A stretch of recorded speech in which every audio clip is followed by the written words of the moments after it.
aujourd'hui, on va parler du fonctionnement d'un moteur, de la réaction de combustion et aussi de l'utilisation du biodiesel dans un moteur classique.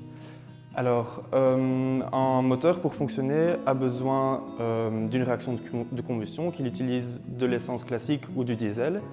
Et cette réaction de combustion va générer de l'énergie qui permet de maintenir le mouvement du moteur.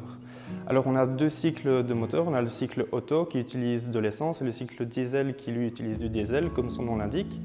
Dans le premier cas, pour le cycle Otto, la réaction de combustion va être initiée par une étincelle, tandis que dans le cycle diesel, la réaction de combustion est, elle, initiée par la compression de l'air qui va augmenter sa température, et quand le diesel est injecté ou plutôt pulvérisé, celui-ci va se brûler au contact de la haute température.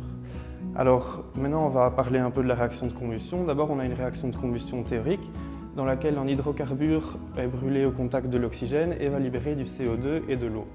La deuxième réaction, qui est en fait une réaction plus réelle qui se passe dans un cycle normal.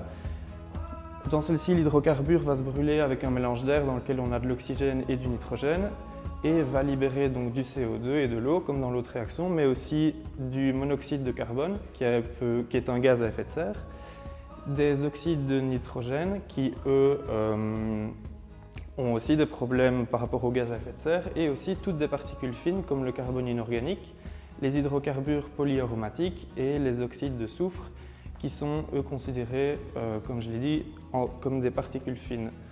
Donc cette réaction est plutôt considérée comme incomplète lorsqu'il y a trop de carburant par rapport à la quantité d'air et aussi lorsqu'il y a un excès de sous-produits dans le carburant.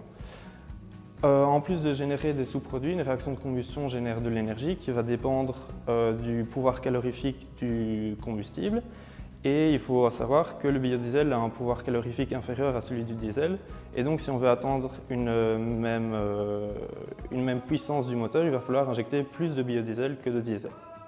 Maintenant, on va un peu parler du cycle diesel qui est le cycle en 4 temps, qui comporte une phase d'admission, une phase de compression, une phase pendant laquelle se libère un travail et ensuite une phase d'échappement.